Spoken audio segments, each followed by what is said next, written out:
Hello, beautiful people. Welcome back to our channel. This is one of the most controversial news I've come across of late, and of course, we are all entitled to our opinion. But I think it's worth sharing. A lot of Nigerians are shouting and screaming, "Secession, secession, secession." Nigeria is not working. That's what a lot of persons are saying. Some persons are calling Nigeria a zoo. Some call Nigeria a jungle. Some call Nigeria a blessed nation. Some call Nigeria that one day Nigeria will be a nation to reckon with. In all, they are all entitled to their opinion. But there's one person that is speaking, I think is speaking a bit differently from what other Nigerians are saying. And of course, again, he's entitled to his opinion. But before we go to the newspaper proper to find out what this very prominent person is saying concerning Nigeria and his view and what will happen to Nigeria and Nigeria as a whole, would like you to subscribe to our channel by clicking on the red subscribe button beside it. You will see a bell notification icon. Please go ahead, click on it to get notified as soon as we update our channel on YouTube. Well, the Bishop of Sokoto Diocese, Matthew Hassan Kukah, says no right thinking Nigeria will pretend nothing binds us together. Okay, let's continue. The clergyman said that 923,768 kilometer square that Frederick Lugard brought together binds Nigerians together, and nobody should pretend we are not. Okay.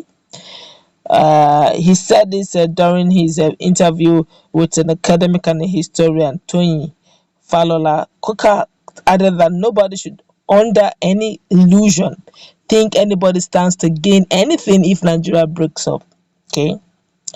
I don't think any Nigerian in his right senses should pretend nothing binds us together. These 923,768 kilometers square that Lugard gave us binds us together. All of us are now global citizens, but I know all of us are still nostalgic about this country.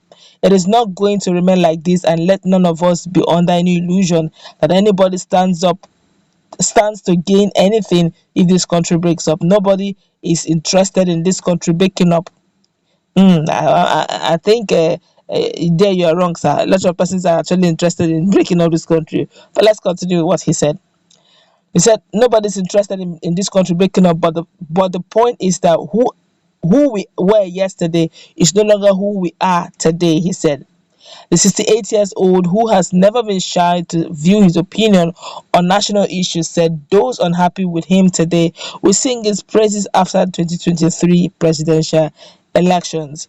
He said there are lots of persons who are unhappy with me today, but I can tell you after 2023, the same people who are unhappy with me today will be the ones who will be singing my praises.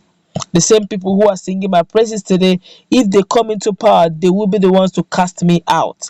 I am happy with the label because it suggests a certain kind of neutrality. This is where we should be going. Religion ought to be protected from contamination by the power of the state. All right, a lot of Nigerians actually come up, and a lot of persons are talking. This one here is saying, indeed, no one does. Nobody wants this country to break up, but however, action gives birth to reaction. Very correct, my brother. Okay, but let's just quickly look at this in a moment, then we'll of course look at one or two reactions, but let's look at this very critically. He said nobody's interested in this country breaking up. Sir, I beg to differ, sir. I have always wanted a restructured nation because of a lot of things that have been going on in the country, but events are playing out every day. You begin to wonder, are you sure you're not the one that is actually deceiving yourself? You can imagine what happened to Wakili in Southwest. The security agencies have been having difficulty in locating Wakili. At some point, people were wondering, are you sure Wakili is actually exists? Is there anything any being like Wakili, or it's just an imagination of just our imagination, that we are just thinking there's something like, or someone like Wakili maybe doesn't exist, they're just using their name to threaten people. Not until OPC and a group of vigilante were able to get Wakili. On getting Wakili, or Wakili, whatever his name is, they gave it to the security agencies, and they are now actually detaining the operative of OPC simply because, according to them, that lives were lost. For that reason, they're detaining them for what Wakili have done over the months in Yoruba land. And that was played down on. And you begin to wonder, how did we get here? Okay, the likes of Sunday Igboho is now, in fact, he's tired of the restructuring. He's talking about one nation. He's talking about Yoruba nation. Look at Nnamdi Kanu. He has been talking about secession. He has been talking about marginalization. He's talking about Biafra. We can't keep pretending as if those people they are not persons who do not want the country to break. Yes, there are people who actually do not want this country to break because we are beautiful. If you have also been privileged to see other tribes, mingle with them, stay with them, live with them, they're beautiful. Nigerians are beautiful people. I tell you from all sincerity, in all honesty, Nigerians are beautiful people, regardless of our tribes. Just try and mingle with some other tribes other than your tribe. It will amaze you that we have very beautiful hearts. But along the line, it was distorted.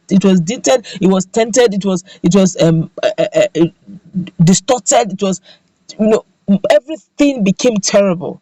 Bad eggs started springing up, started appreciating evil. We don't punish, we don't punish negativity. Instead, we celebrate it.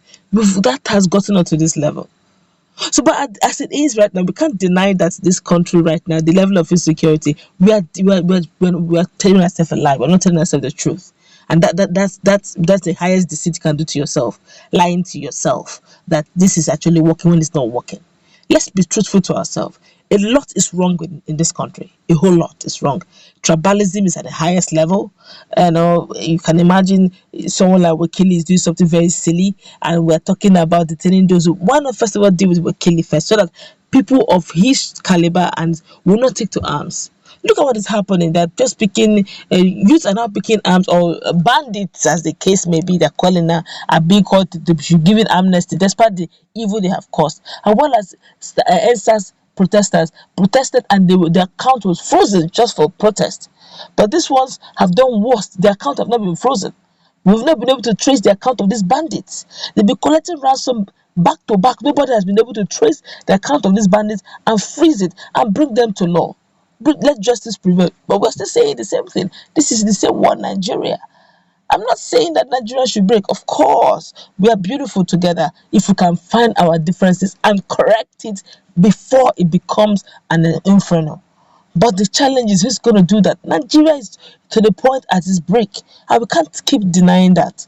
So please, sir, with due respect to you, sir, the truth is there are a lot of persons out there who are actually of the opinion that when Nigeria breaks, each region will take care of itself and begin to grow at a faster rate, because insecurity is one of the major things that make a country sovereign. If your country can be secured, economic growth and boom is possible. Who will want to come and invest in an economy where insecurity is already taking the order of the day? Let's meet in that comment section. Do you agree with what Bishop Kukah is saying, that no right-thinking person will want to come out of Nigeria, that we actually want more together than we are separated?